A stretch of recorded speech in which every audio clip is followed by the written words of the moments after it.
CSS itu merupakan singkatan dari Cascading Style Sheet, merupakan bahasa yang digunakan untuk memanipulasi script HTML. Kalian highlight di script HTML itu, artinya apa sih script HTML? Dimanipulasi. Manipulasi artinya dia bisa ubah, dia bisa atur script HTML. Ya, artinya apa? Kamu harus punya script HTML dulu, baru kamu bisa buat CSS-nya. Ada 3 cara penulisan scriptnya. Yang pertama, inline CSS. Yang kedua, internal CSS. Dan yang ketiga adalah external CSS. Inline CSS itu kalau kamu masih ingat, di meeting-meeting sebelumnya, kamu ketikkan paragraf, spasi, style sama dengan double quotation, color, titik 2, blue. Betul? Itu adalah inline, artinya inline CSS. Script CSS-nya langsung kamu ketikkan di dalam elemen HTML. Elemen table, elemen paragraf, elemen TF, TD, dan lain sebagainya. Sedangkan yang kedua, internal CSS, di mana CSS-nya kamu ketikkan nanti di antara first tag, head, dan slash head. Jadi dia terpisah dari elemen HTML. Kamu tidak menuliskannya lagi di dalam elemen HTML, tapi dia dituliskan terpisah antara head dan slash head setelah title. Karena selama ini title ada apa? Head dan slash head itu hanya membuat title dan slash title. Ketika kamu belajar internal CSS, maka kamu akan menuliskan CSS-nya di dalam head setelah slash title. Yang ketiga, external CSS. External CSS itu dituliskan scriptnya di file yang berbeda dengan HTML. Kalau tadi inline, internal itu satu script dituliskan di dalam file HTML yang sama. Sedangkan kalau external CSS kamu tuliskan di file HTML, di file yang berbeda dengan format extension.css. Jadi contohnya chloe.html itu file HTML-nya. Lalu file CSS-nya nanti disimpan dengan chloe.css. Ketika kamu menggunakan CSS, ada yang dinamakan dengan CSS selector. Ada 3 selector yang umum digunakan, yaitu pertama CSS element selector. Nanti ini kalau penulisan CSS-nya di internal dan di eksternal. Kalau inline perlukah CSS selector? Enggak, karena kamu langsung nulisnya di dalam elemennya kan. Tapi kalau internal dan eksternal CSS membutuhkan CSS element selector. Yang pertama itu adalah CSS element selector. Artinya apa? Kamu langsung menggunakan atau memanggil elemen, nama elemennya, lalu kamu kasih propertinya. Nanti kita praktekkan. Kemudian yang kedua CSS ID selector. Kamu menggunakan ID untuk select salah satu elemen atau baris elemen atau beberapa baris elemen. Nanti ada triknya ya. Ketiga, CSS class selector. Silakan buka Notepad plus-plusnya. Langkah pertama, ketikkan basic syntax dari HTML, write HTML/HTML. Kemudian head/head. Kemudian title/title.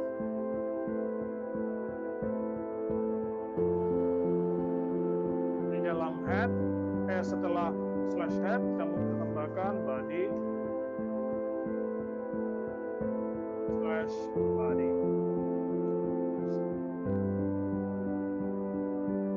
Save di flash diskmu dengan nama activity meeting 12.html. Activity meeting 12.html.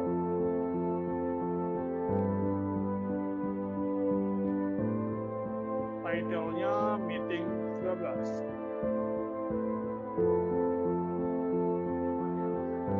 Activity meeting 12.html. Dalam body-nya kamu buat satu paragraf, kemudian bukan satu page up horizontal rows. Teksnya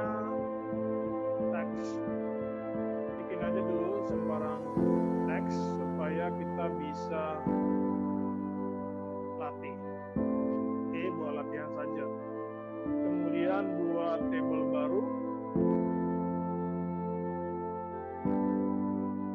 Buat table baru, di dalamnya ada satu TR.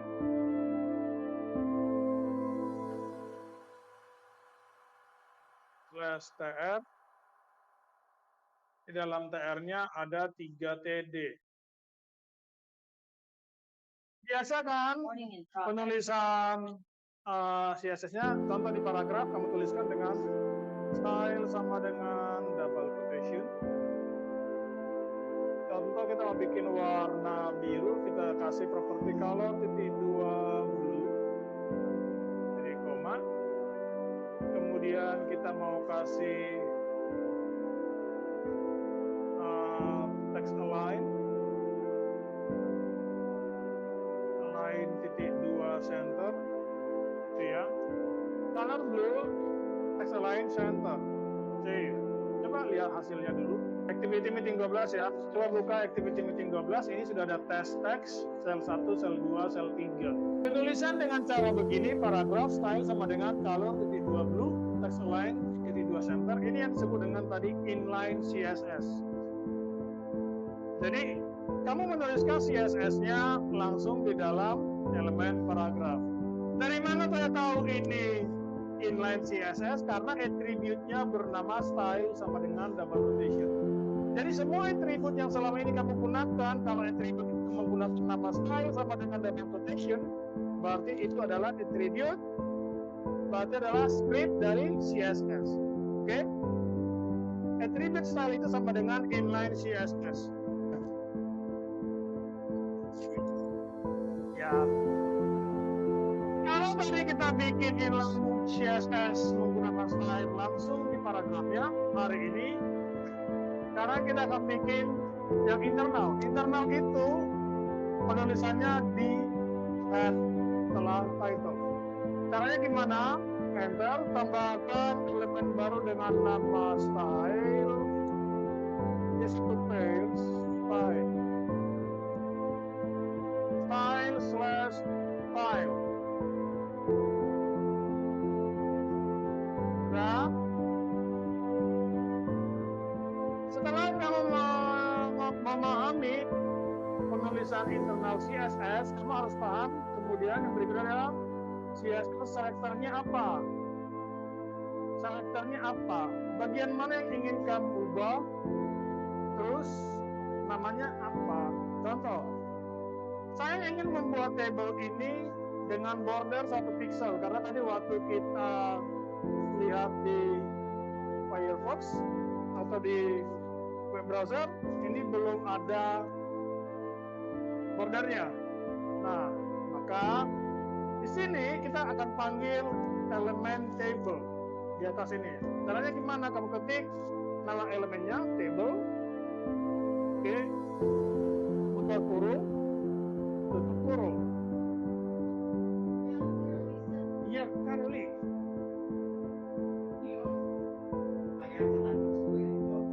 Oke, kemudian kurung yang tutupnya kamu buat ke bawah. Di atas enter itu. Sengaja 2 kali. Nah, di sekitar ini guys, kalian tuliskan propertinya width titik 2 100% titik koma. Oke. Waktu kamu belajar HTML, width 100% ini kamu sebut dengan property and value. Property value. Tapi dalam satu paket width 100% ini sampai titik koma disebut dengan satu argumen. Paham ya? Kalau width itu property, 100% itu value. Oke? Tapi kesatuan dari width dan 100% sampai titik koma ini disebut dengan satu argumen. Paham ya? Nah, ini disebut dengan argumen. Oke? Nah, penulisan di internal CSS, satu baris itu satu argumen, tidak boleh memanjang. Kalau inline CSS kan ini argumennya banyak kan, langsung manjang terus kan. Kalau ada 10 argumen, kamu ketik terus sampai kelihatan gitu. Ya kan? Nah, contoh ini width 100%, lalu kamu tambahkan border titik 2 1 pixel solid black. Oke, border 1 pixel solid black. Ini argumen kedua. Jadi satu argumen itu langsung diantar turun lagi satu argumen. Paham ya? Kalau kamu nanti sudah menggunakan internal CSS, kamu sudah tidak boleh menggunakan attribute style di dalam body ini. Jadi tidak ada lagi attribute style begini, karena kita sudah menggunakan internal di sini. Di bawah ini nggak ada lagi di sini attribute style. Oke, coba save, lihat hasilnya. Ini sudah ada ya. Tabelnya dibikin 100%, kemudian ada 3 sel. Oke, itu yang pertama. Cuma begini guys, kalian bisa edit atau kalian bisa manipulasi HTML di bawah ini menggunakan selector elemen. Kalau properti semua pengaturannya, properti dan value-nya sama. Paham nggak? Jadi, contoh kamu panggil paragraf. Oke, kamu panggil paragraf di sini lalu kamu bilang dia warnanya merah, kalau red, gitu ya. Padahal kan paragraf itu bisa aja di vertikal, paragraf itu nanti bisa juga kamu gunakan untuk copyright, di mana di copyright dia berwarna putih. Paham nggak? Artinya apa? Properti dan value-nya udah beda, pengaturannya udah beda kan? Karena di atas tadi warna merah, satu paragraf di atas warna merah, satu paragraf di bawah berwarna putih. Nggak mungkin kan kamu bikin di sini color red, color white. Dari mana dia tahu? Ya kan? Karena cuma hanya panggil paragraf ini juga bikin teks, gitu. Nah, karena seperti itu, sekarang contoh konkretnya di sini yang udah kita buat.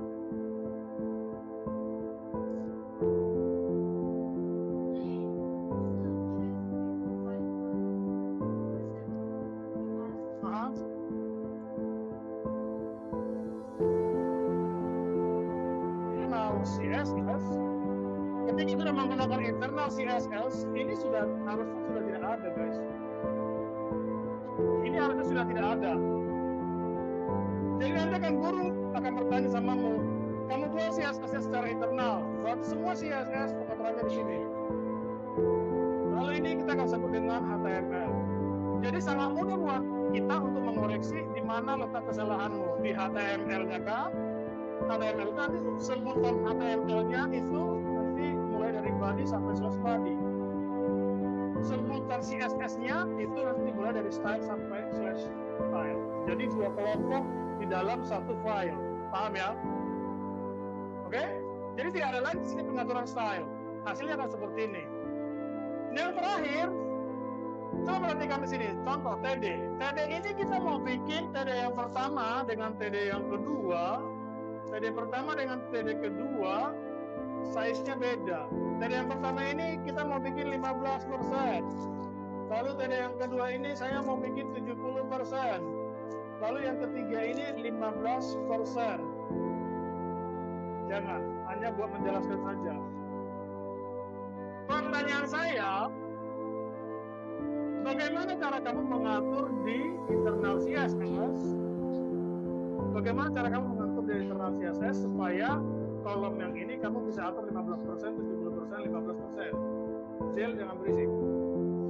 Oke, bagaimana caranya? Fokus guys, ini mulai rumit loh.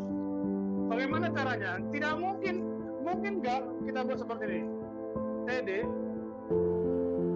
oke, buka kurung, close, ya. Mungkin tidak kamu tuliskan dengan cara seperti ini, with 15%. Mungkin logik, pakai logik. Yang bilang mungkin angkat tangan. Kenapa mungkin Ferry?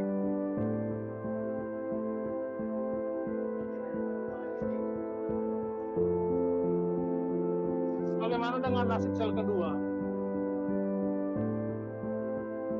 Ya dengan 70%. Jadi bikin lagi TD gini. Kecil lagi TD di sini maksudnya? Gitu.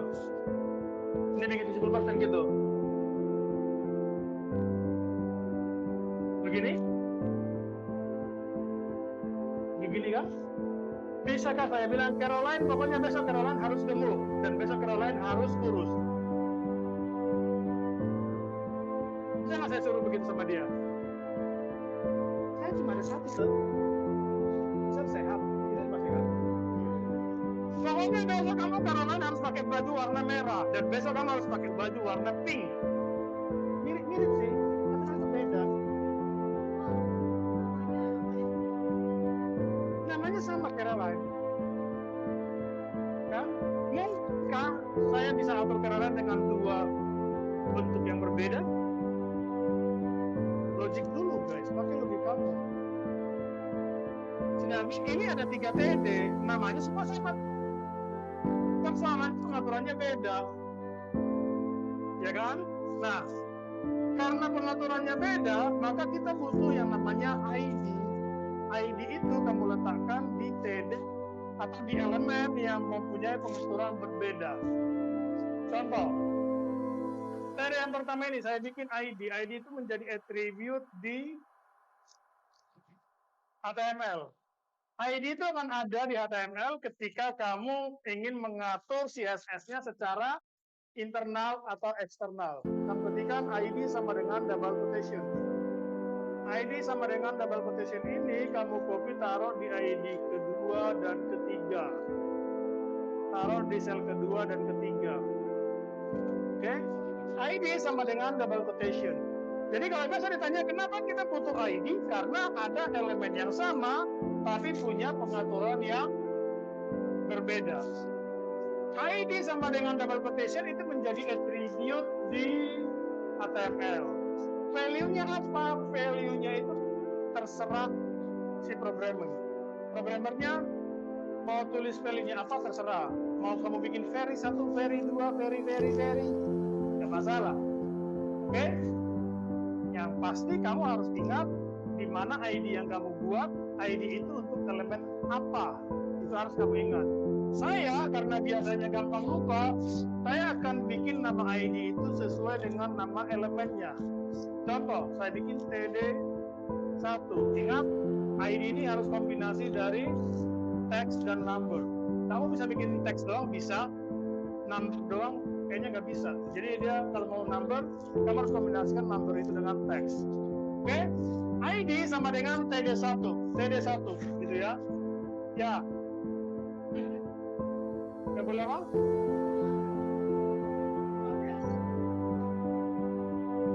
Jadi ini TD1. Lalu saya bilang lagi di bawah TD2.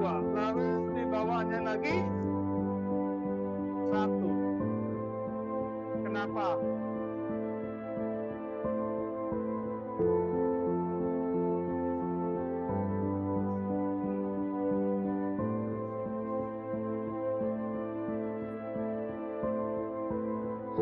Oke. Nah, setelah bikin begini guys, saya hapus dulu ya. Ini kan tadi bermasalah ini. Gara-gara Ferry dia salah. Oke.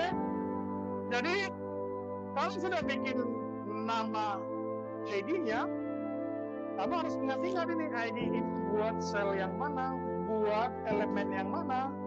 Semua elemen kamu bisa kasih ID guys, ketika pengaturannya berbeda. Misalnya kayak gambar, sebenarnya kan nanti ada gambar banner, ada gambar di artikel, betul ya? Paragraf apa lagi? Wah banyak banget itu. TR apa lagi? Ada TR-nya 400, ada TR-nya yang cuma 50, ada TR-nya 200. Itu kamu harus kasih ID. Tapi kan ada yang pengaturannya sama seperti ini, jadinya saya kasih ID-nya TD1 walaupun dia di sel ketiga. Paham kan? Kenapa? Karena aturannya sama, weight-nya 15%, 15%. Jadi di sini saya bikin TD1. Loh, terus membedakan dia dari elemen dengan ID apa? Di depan alfabetnya, kamu ketik hashtag. Itu menunjukkan dia adalah sebuah ID. Hashtag itulah yang menunjukkan bahwa ini adalah ID, bukan elemen. Oke? Ini satu, lebarnya 15%. Save. Lalu saya bilang copy.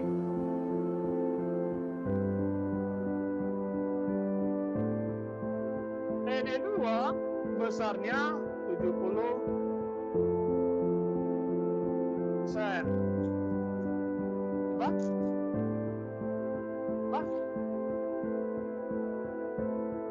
Ya, nggak apa-apa nanti. Dia sengaja. Oke? TD1 15%, TD2 70%.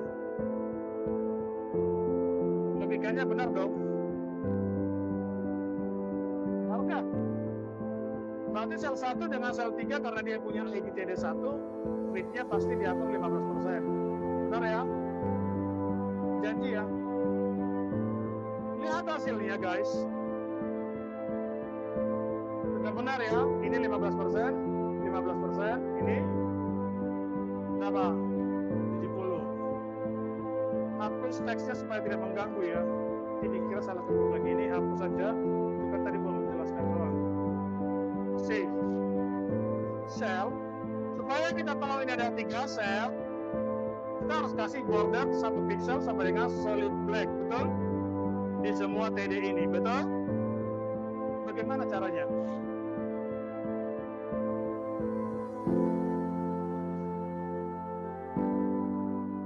TD apa ID TD1?